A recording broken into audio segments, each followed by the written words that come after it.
today, Brandon? I'm doing good. How you doing, Mom? I'm doing great. Good. I'm Kim. My son, Brandon, I'm going to show him how to make our golden waffles. They're delicious, very simple to make. He's eaten them many times, but he's never made them. So I have not. What do I need to do to help you here? all right, well, first you can start out by opening the box. Okay, I can do that. And cut open the packet inside. While you're doing that, I'm going to add 2.5 cups of water to our blender.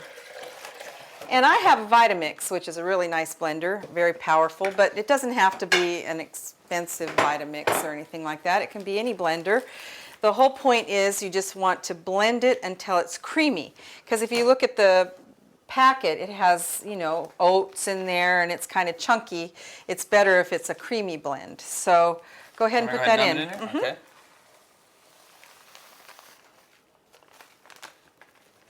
All right. I'm just going to start the blender here.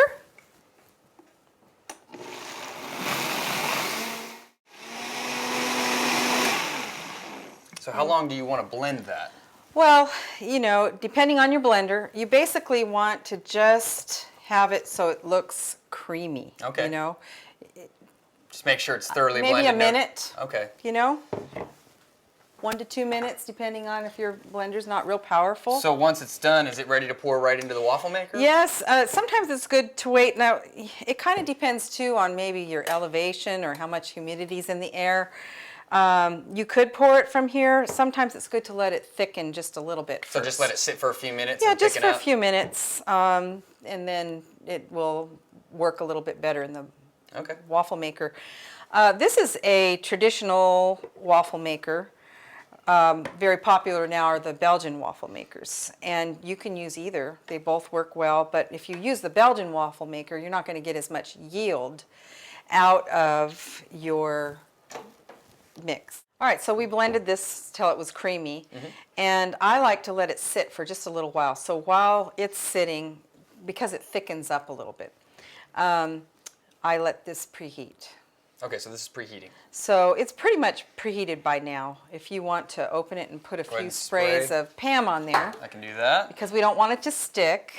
And even though this is a non-stick waffle iron that I'm using, just for insurance purposes, I like to have a little bit of spray on there. That makes sense. And go ahead and, well, I'll just do this part. Yeah, I'd like to watch you do this first. You want to put quite a bit on there and try to get the corners too. Okay. Is this ready to close? You can close it. And you know what? They do best at baking for 8 minutes. And I always set a timer because I get busy doing other things and kind of forget. Okay. But they don't have any leavening agent in them at all. And so it's the steam from the water that's in the mix and the heat from the waffle maker that make them puff up.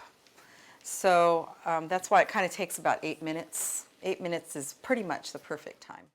So let's see what we've got. Oh, that looks great. Delicious.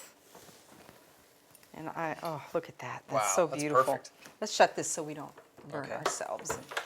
But there's lots of different things we can do here, but one of, as you know, one of our family favorite things to do is put fruit salad on absolutely. there. This waffle's my favorite. I love it.